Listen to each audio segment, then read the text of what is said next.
Herkese yeniden merhaba arkadaşlar. Nasılsınız? Umuyorum ki çok iyisinizdir. Sağlığınız ve keyfiniz yerindedir. Ben çok iyiyim. Bugün bir anın enerjisi açılımı yapacağız. Aklınızdaki kişinin size karşı olan enerjisine bakacağız. Anlık olarak soru soracağım. Açılımın akışına göre, seyrine göre sorular soracağım. Ve alacağımız cevaplara göre soruları ilerleteceğiz. Bu zamansız tabii ki bir açılım olacak. Zamansız ve kolektif bir açılım olacak. Ne zaman denk gelirsiniz o anın enerjisi için alabilirsiniz tabii ki. Dilerseniz vakit kaybetmeden başlayalım açılıma. Bakalım aklınızdaki kişi anın enerjisinde ne durumdaymış?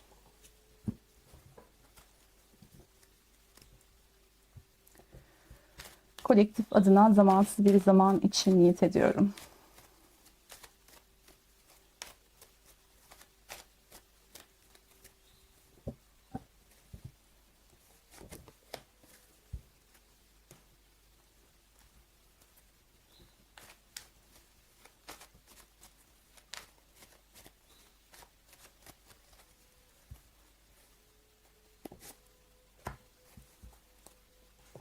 Bakalım nedir?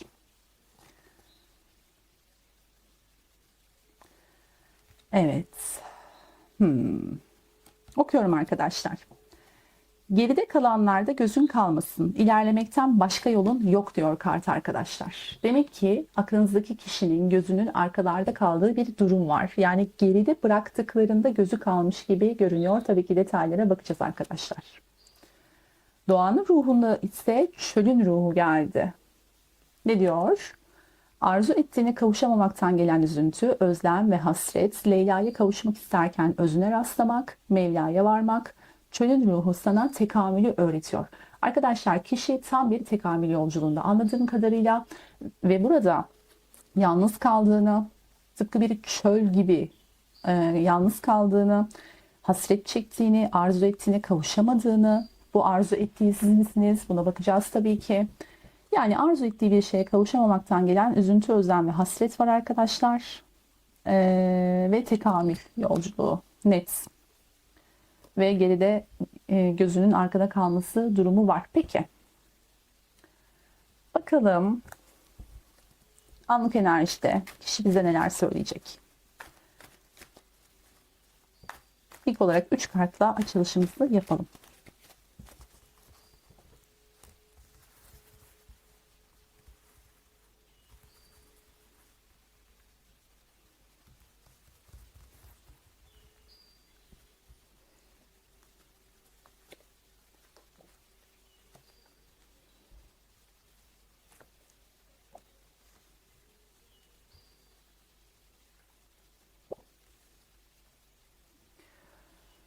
Arkadaşlar, şimdi bu kişinin şu andaki enerjisinde ciddi bir can acısı görüyoruz. Yalnız bu yeni olan bir şey değil. Bir süredir süregelen bir durum, bir can acısı arkadaşlar. Bu nedir? Ee, Yani arkadan iş çevrilmesi sonucunda bir ihanet söz konusu olabilir. Yaptığı yanlışlardan dolayı çektiği vicdan azapları olabilir. Zihinsel olarak çok fazla düşündüğünü ve zihinsel bir acı çektiğini görüyoruz kişinin arkadaşlar. Çünkü kılıç onlusu. Fakat bu üzüntülerin artık son raddesine gelmiş. Hani burada diyor ya, Leyla'ya kavuşmak isterken özüne rastlamak. Yani çektiği acılar bu tekamül yolunda ona hizmet ediyor. Evet, fakat çok ciddi bir acı var burada arkadaşlar. Bunu söyleyebilirim.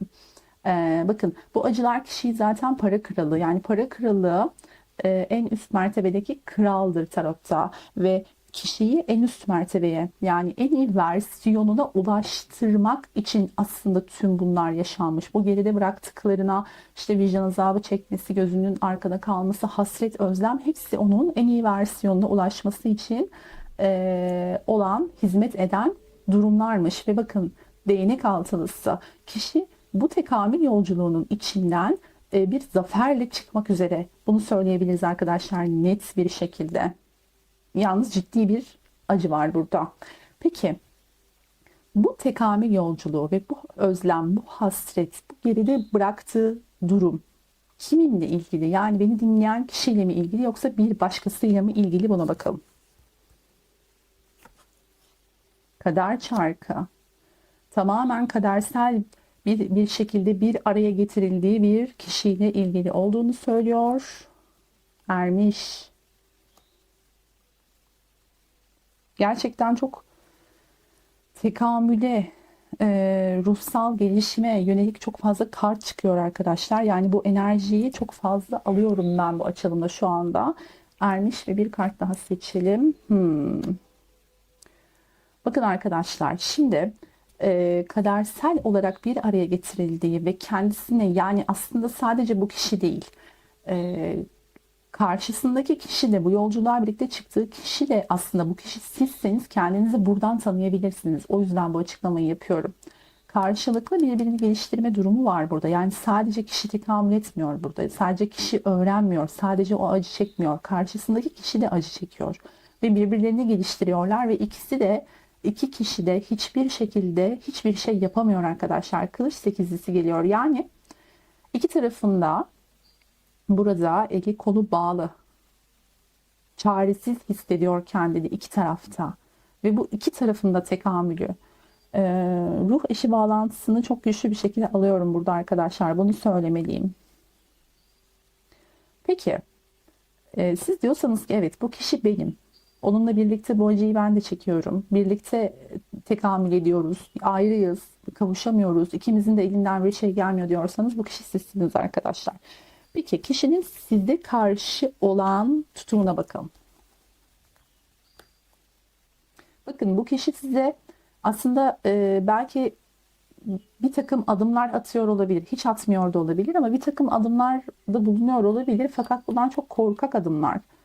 Gerçek adımlar, gerçek iletişimler, fakat çok korkakça. Yani e, çekine çekine, utana utana geliyor sanki kişi size arkadaşlar. Hani ufak iletişimlerden bahsediyorum. Burada ciddi bir şey yok. Hani eli kolu bağlı demiştik ya burada. İkinizin de eli kolu bağlı demiştik. Bunu böyle kendince bir şeyler yaparak aşmaya çalışıyor aslında. Bir çabası da var. Bakın, yine kılıç dokuzlusu geldi. Bir kart daha çekeceğim. Bakın arkadaşlar, kişi diyor ki, sizinle ilgili soru sorduğumda kişi diyor ki, ben aslında bir şeyler yapmaya çalışıyorum. Adım atmaya çalışıyorum. Kendimce, belki küçük ama bana göre çok büyük adımlar bunlar. Yani benim kendimi aştığım adımlar gibi. Fakat bakın, uykusuz geceler, psikolojik problemler, melankoli, kabuslar, artık hani bir insanın çekebileceği en ağır acıları, zaten burada da kılıç onlusu gelmiş ve kılıç dokuzlusu gelmiş. Zihinsel olarak bu kişi gerçekten çok acı çekiyor. Sizinle ilgili çekiyor. Demek ki arkadaşlar, bu kişi daha önce birkaç kere girişimde bulunmuş ve sonrasında gerçekten çok büyük sıkıntıya düşmüş. Dediğim gibi belki bu psikolojik problemleri varıncaya kadar, yani oraya kadar varan sıkıntılar yaşamış ve bu kişi sizden gitmiş arkadaşlar. Çözümü belki çareye gitmekte bulmuş. Çünkü burada bir kılıç sekizlisi vardı. Burada hiçbir şey yapamadığı için, yani yapsa bile ufak ufak adımlarla yaptığı için ya da bunu yapamayıp bunu yapmayı çok istediği için de olabilir. Böyle bir ihtimal de söz konusu. Çok istediği ama yapamadığı şeylerden dolayı çok acı çekilmiş burada ve bir gidiş var. Bir terk ediş var burada. Yani ben onu terk ettim, terk etmek zorunda kaldım. Çünkü hiçbir şey yapamadım diyor. Çok çaresizlik kokan bir açılım yapıyorum şu anda. Biraz acı bir açılım, yani melankolik, acı, çaresiz, dramatik bir açılım yapıyorum şu anda gibi hissettim arkadaşlar. Umarım sonu iyi olur. Dediğim gibi kişi aslında yaptıklarından, yani size yaptıklarından dolayı değil, size yapamadıklarından dolayı acı çekiyor. Bunu söylemeliyim. Peki, şöyle bir soru sormak istiyorum. Sizin ne durumda olduğunuzu düşünüyor bu kişi? O bu durumdayken sizin ne durumda olduğunuzu düşünüyor.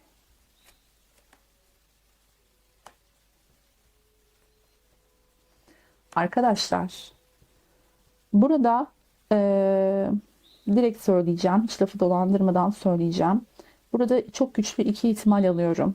Birincisi, siz bunu söylemekten çok hoşlanmamakla birlikte, bu tür konulara girmekten çok hoşlanmamakla birlikte, siz bir başkasıyla evli olabilirsiniz.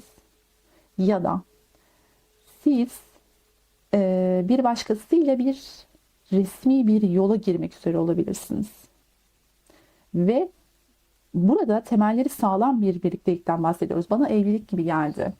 Yani ya da evlilik olmasa da çok sağlam bir birliktelik. Yani artık uzun yıllara dayanan bir birliktelik olur. Bir kopuş olamaz. Hani alışkanlıklar vardır.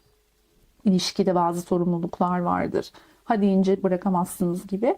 Bu tarz bir konunun içerisinde olabilirsiniz. Yani şimdi şu kartları başka bir soru sorup açmış olsaydım ben karşı tarafın bu şekilde olduğunu düşünebilirdim.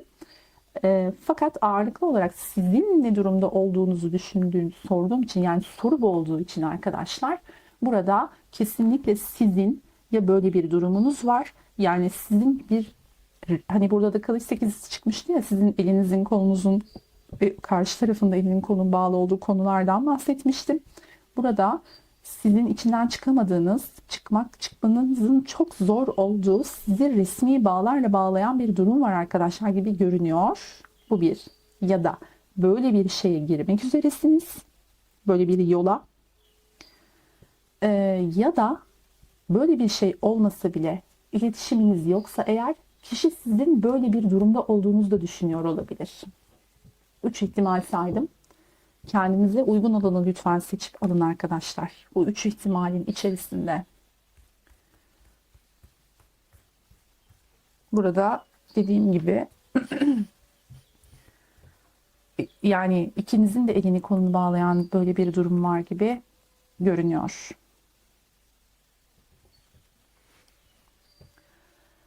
Peki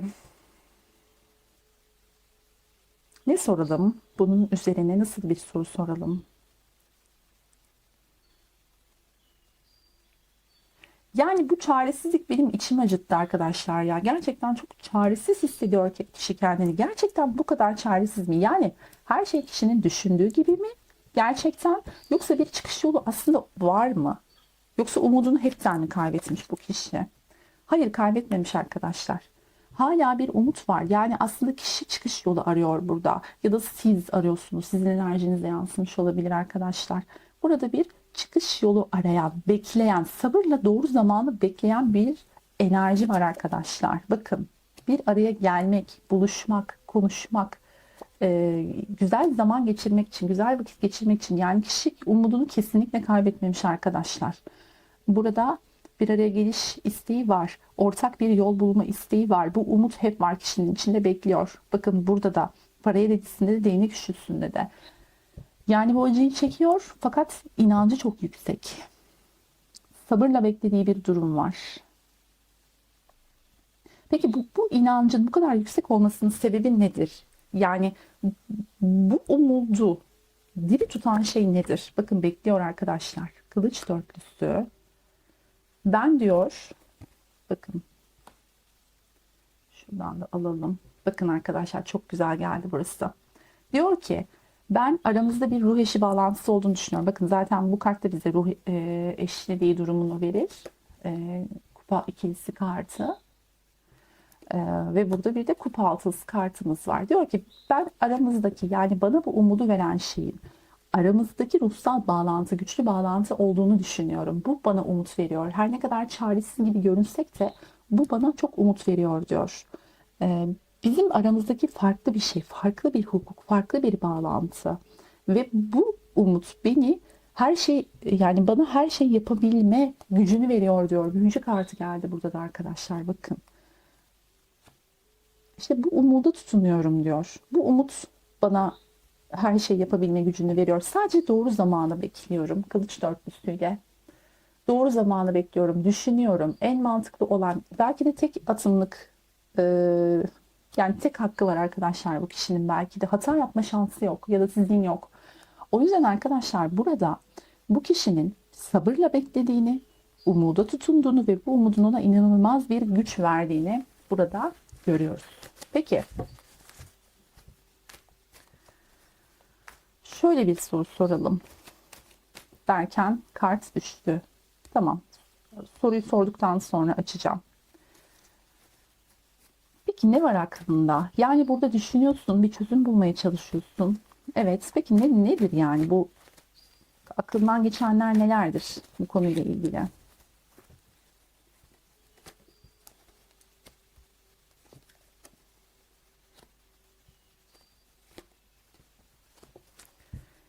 Kimsenin canının yanmayacağı ortak bir yol bulmaya çalışıyorum ve bunun üzerinde gerçekten çalışıyorum. Ee, Belki şu anda sessiz olabilirim, belki vazgeçmiş gibi görünebilirim. Yani sizin açınızdan bakıldığı zaman. Belki hiçbir şey yapmıyor gibi görünebilirim. Fakat asla öyle değil. Arka planda çalışıyorum, zihnim çalışıyor. Aynı zamanda gerçek anlamda da arkadaşlar sadece zihinsel olarak düşünmüyor. Bu kişi bir şeyler de fiziki dünyada da bir şeyler yapmaya çalışıyor. Ve diyor ki ortak bir yol bulmaya çalışıyorum. Kimsenin canının yanmayacağı, kimsenin üzülmeyeceği ortak bir yol bulmaya çalışıyorum ve bu konuda güce gelmeye çalışıyorum diyor. Gücümü toplamaya çalışıyorum. Büyücü ve güç kartı arkadaşlar. Bakın ikisinin de üstünde sonsuzluk, bu dikkatimi çekti. Sonsuzluk işaretleri var. Bakın kartların büyücünün üstünde ve burada kadının üzerinde bir sonsuzluk işaretleri çok dikkatimi çekti. Yani diyor ki aramızda sonsuz bir özür diliyorum arkadaşlar. Aramızda sonsuz bir bağlantı var. Ben bu bağlantıya çok inanıyorum. Gerçekten sonsuz olduğunu düşünüyor iki taraf içinde. Bu arada arkadaşlar bir yorum daha yapacağım. Geri dönecek olursak şurada şey demiştim. Gerçekten hani bir aziz gelmişti. Evet. Bir resmi bir bağlantı içerisinde olabileceğinizi söylemiştim. Özellikle sizin tarafınızdan. Buna şu ihtimali eklemek istiyorum. Sizin aile yapınız, geleneksel aile yapınız belki buna müsaade etmiyordur. Yani aileniz karşı çıkıyordur. Belki kültürleriniz uyuşmuyordur. Sizin ya da ailenizin onu istemeyeceğini ya da düşünüyordur bunu. Siz de düşünüyor olabilirsiniz. Yani bir aile engeli de olabilir bu. Bunu da eklemek istedim arkadaşlar. Bakın illa yani sizin resmi bir bağınızın olmasına gerek yok. Burada özellikle bir baba figürünün ailede baskın olan otoriter figürün etkisiyle onun karşı çıkacağını düşünmesiyle ya da gerçekten karşı çıkması sonucundaki bir engelden de bahsediyor olabiliriz arkadaşlar burada. Bunu da eklemek istiyorum. Ve kişi bununla ilgili çözüm için arka planda gerçekten ciddi ciddi çalışıyor arkadaşlar. Güce gelmeye çalışıyor. Evet. Bunu net bir şekilde söyleyebilirim. Belki de burada kişiyi karıştıran konu, bir yalnızlaştıran konu bu. Belki de sizi geride bırakmak zorunda kaldı. Yani bir ayrılık olmak zorunda kaldı aranızda arkadaşlar. O yüzden böyle bir durumunuz varsa kişinin sizden vazgeçmediğini, umudunu kaybetmediğini, çünkü aranızdaki sonsuz bağlantıya, güçlü bağlantıya güvendiğini söyleyebiliriz burada. Peki, ne soralım? Ne olacağını düşünüyor bunun sonunda. Gerçekten bu işte başarılı olabileceğini düşünüyorum. Tamam, umudun var, inancın var, çalışıyorsun da. Her ne kadar bunu gizli saklı da yapsan ya da alenen de yapsan sonunda ne olacağını düşünüyorsun. Gerçekten başarabileceğini düşünüyor musun ya da bu konuyu çözebileceğini düşünüyor musun?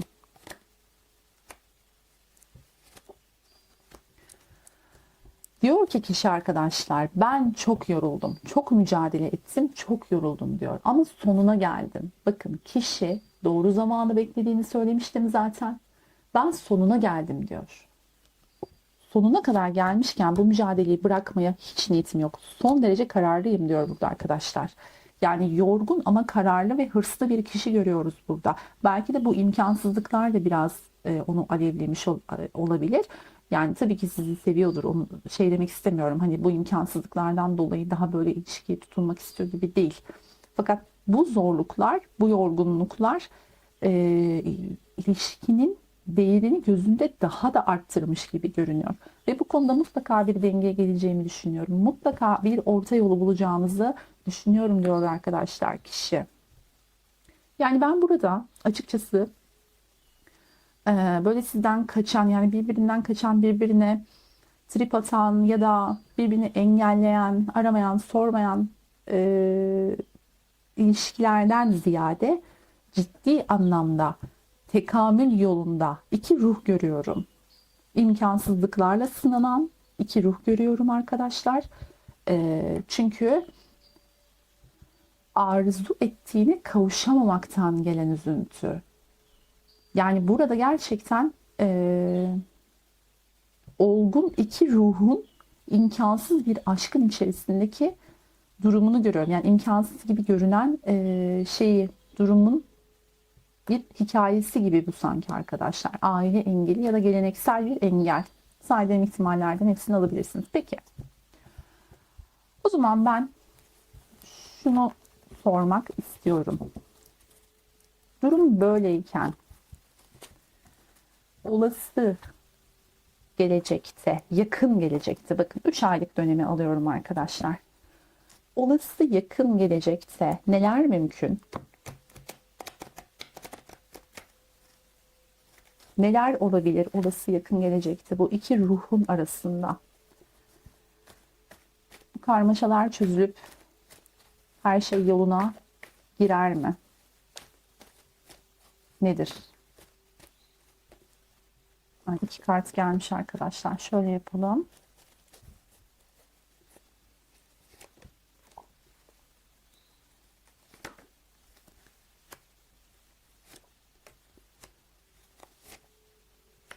Arkadaşlar şimdi bakın burada bir gidiş var. Olası yakın 3 aylık döneme bakıyoruz. Olası yakın geleceğe bakıyorum. Burada bir gidiş var. Şimdi bu kişinin bir yere gitmesi gerekebilir. Bir uzaklaşması gerekebilir. Bu işi çözmekle ilgili bir yerden ayrılması, yani sizin yanınızdan olabilir. Bakın çünkü burada kupalar var. Kupa sekizlisi geldi. Dizilmiş bazı kupalar var, emekler var. Bunların arkasını dönüp bir süre uzaklaşması gerekebilir kişinin. Böyle bir durum olduğunda siz belki şunu düşünebilirsiniz. Evet, vazgeçti, pes etti, gidiyor diye düşünebilirsiniz. Fakat arkadaşlar burada böyle bir durum söz konusu değil. Yani kişi burada bir şeyleri çözmek için belki sizinle paylaşmıyor, kimseyle paylaşmıyor. Fakat aklında bir şeyler var ve bununla ilgili bir gidiş sağlayabilir. Size de bir açıklama da yapmayabilir. Böyle bir durumda size sakin olmanızı ve hemen kötü ihtimali düşünmemenizi öneriyorum. Eğer böyle bir şey olduysa da bunun aslında sorunları çözmek ile ilgili bir gidiş olduğunu bilmeniz önemli arkadaşlar. Naçizane bir tavsiye, yani tarot kartlarının tavsiyesi. Çünkü burada sizin bu gidiş kafanızı karıştırıp illüzyonlara sizi sürükleyebilir. Neden gitti? Vaz mı geçti? Pes mi etti? Çünkü çok yorgun bir kişi var karşınızda arkadaşlar. Ama burada işte dediğim gibi bu başlangıcı sizinle yapabilmek için, yeni bir başlangıç yapabilmek için sizinle bunu yapmak zorunda olabilir. Bu her ne olursa olsun arkadaşlar. Lütfen sakin ve pozitifte kalın diyorum burada. Çünkü bakın arkadaşlar, geri dönüşte bir kupayla dönen bir şövalye var. Bu şövalyeyi ilk defa kupa şövalyesini böyle görüyorum arkadaşlar bu arada. Yani bu gözle bakıyorum kupa şövalyesine ilk kez. Savaştan dönen bir şövalye, savaştan kupasıyla dönen bir şövalye. Sanki burada bir savaşa gidiyor.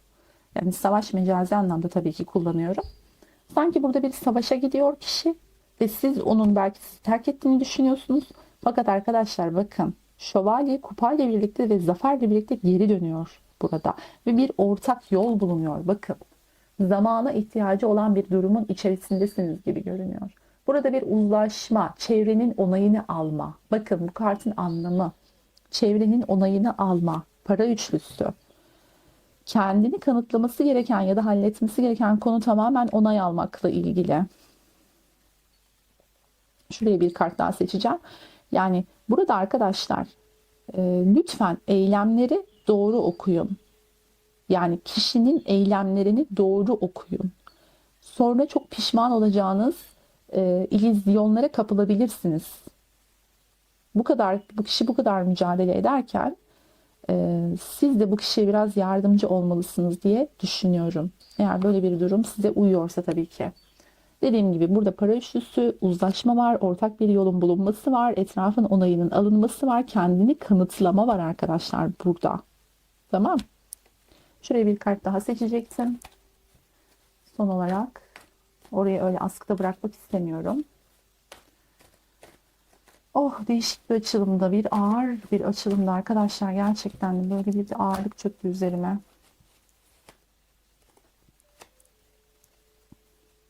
Evet, şu iki kart geliyor. Bakın arkadaşlar, güzel. Tamam. Ve sonuç olarak diyor ki arkadaşlar, evet bu kadar bekledim, bu kadar düşündüğüm şeylerin, bakın kılıç dörtlüsü az önce de gelmişti, para yedilisi az önce de gelmişti ve kılıç kraliçesi az önce de gelmişti. Diyor ki arkadaşlar kişi, yani sonuç olarak evet düşündüm, planladım, sabırla bekledim, olumlu bir sonuç olmasını bekledim ve en sonunda istediğim, yani kupa atısı burada tabii ki bir başlangıçtır, duygusal bir başlangıçtır ama o istediğim duygusal başlangıcı istediğim kişiyle, yani sizinle yapabilmek için tüm bunları yaptım ve siz bunları bilmeseniz bile, yanlış anlasanız bile bunları size en sonunda çok net bir şekilde bu bilgiler size gösterilecek arkadaşlar. İşte bunlar gösterildiği zaman pişmanlık duymamanız için, tamam. Bakın, çünkü burada bir de kılıç kraliçesi var. Bunu siz olarak da alabiliriz. Yani şöyle kılıç kraliçesi gibi soğuk ve sert bir tavır sergileyip gereksiz tavırlara girmek yerine, karşınızdaki kişiyi yani bu şekilde yaralamak yerine, olayların altındaki anlamları çok iyi okursanız ve sabırlı bir şekilde beklerseniz, bu kişiye yardımcı olursanız arkadaşlar, bu işin çözüleceğini görüyoruz. Çünkü kişi zaten bunun için uğraşıyor. Siz bunu bilseniz de bilmeseniz de bu açılımı uyumlandıysanız kişi bunun için uğraşıyor. Bunu bilmeniz önemli arkadaşlar. Bakın işte duygusal yepyeni başlangıç. Aşk başlangıcı. Düşündüğüm, sabırla beklediğim o başlangıcı yapacağım. Fakat işte dediğim gibi kılıç kraliçesini burada iki şekilde alıyoruz. Birincisi az önce bahsettiğim size. Hani sizin tavrınız bu olmamalı. İkincisi, çünkü bir de arkadaşlar şöyle bir şey de var. Bana öyle geliyor ki bu kılıç kraliçesi sonda çıktığına göre sanki tüm bu süreç tamamlanıp kişi bu olayları çözdüğü zaman, hallettiği zaman size yepyeni bir kupayla, bakın burada da işte bu kupa arkadaşlar, bakın. Bu kupa şövalyesinin elindeki kupa. Size bu kupayı, bu savaştan zaferle dönen şövalye size işte bu kupayı getiriyor. Sanki öyle hissettim ki siz de o geldiğinde bir kılıç kraliçesi gibi bir duruş sergileyecek misiniz? Yani böyle bir ihtimal varmış da sanki tarot sizi bu konuda uyarıyormuş gibi hissettim. Anlatabiliyor muyum? O nedenle diyorum size. Tarot zaten neydi? Olası gelecek için bize uyarılar verirdi arkadaşlar. O yüzden diyorum size, bir kılıç kraliçesi, yani sert, soğuk, tavırlı bir şekilde bu kadar yol kat etmiş birini karşılarsanız savaştan dönen bu yorgun şövalyeyi çok üzersiniz arkadaşlar. Bakın elinde kupası size doğru geliyor. 3 aylık bir süreçten bahsettim ama arkadaşlar bu maksimum 6 aya kadar uzayabilir. Yani siz 3 ay içerisinde ya da 3 ayın sonunda bunu fark edebilirsiniz. Ama bu işin tam olarak oturması, etmesi 6 ayı bulabilir. Lütfen sabırlı olalım. Bakın sabır çok önemli gerçekten arkadaşlar. Peki ben bir de aslında bu yoktu, içimden geldi diyorum ve melek kartıyla Rumi de çekeceğim. Normalde anın enerjisinde bunu yapmayacaktım ama içimden geldi. Şu anda çünkü açılım gerçekten ağır. Tavsiyeye ihtiyacı olan bir açılım gibi hissettim. Sabır arkadaşlar, sabır. Güzel günler kapıda.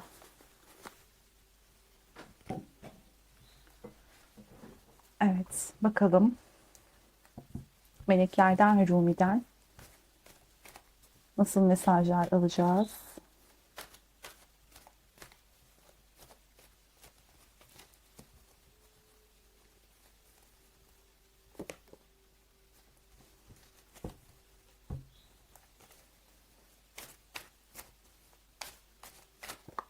Oo, kartlar fırladı resmen arkadaşlar. Alacağım tabii ki onları.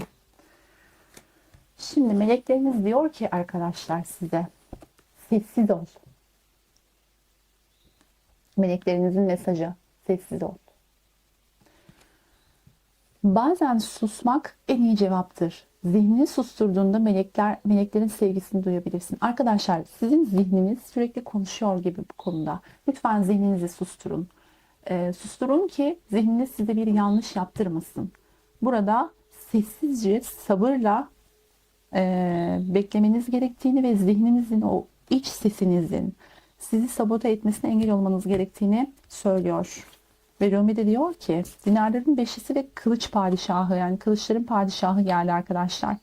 Yoksulluk ihtişamlı hükümdarın ışığıdır. Evet, şu anda bir yoksulluk çekiyorsunuz. Belki her iki taraf, siz ve o. Fakat arkadaşlar bu sizin için gerekli. Zaten burada ne diyor? Çölün ruhunda tekamül yolculuğu.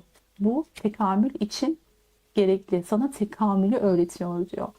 Burada öğrenmeniz gereken dersleri alıp birbirinizin kıymetini çok daha iyi anlayabileceğiniz bir dönemde olabilirsiniz. Burada da yoksulluk ihtişamlı hükümdarın ışığıdır ve o hükümdar da bu zaten arkadaşlar, bakın. Yani evet, kişi yokluğunuzu, yoksunluğunuzu çekiyor. Fakat çok parlıyor, ışığı artıyor bu süreçte, işte bu öğrendikleriyle birlikte. Hem kendi yoluna ışık tutuyor hem başkalarının yoluna ışık tutuyor. Ve kılıçların padişahı da diyor ki şimdiye sevin, kalbin yakında açacak. Arkadaşlar işte cevap, sonuç. Net bir şekilde görebiliyorsunuzdur umarım. Şimdiye sevin, kalbin yakında açacak. İşte bu hükümdar, bu tekamül yolculuğundaki hükümdar size kupasıyla beraber, ışığıyla beraber gelecek gibi görünüyor. Sabır, sükunet ve sessizlik içerisinde beklemeniz gerekiyor eğer bu kişiyle birlikte olmak istiyorsanız arkadaşlar. Valla evet, ağır bir açılımdı ama ben sonu çok güzeldi. Ben böyle bazen bazı açılımlarda şey hissediyorum.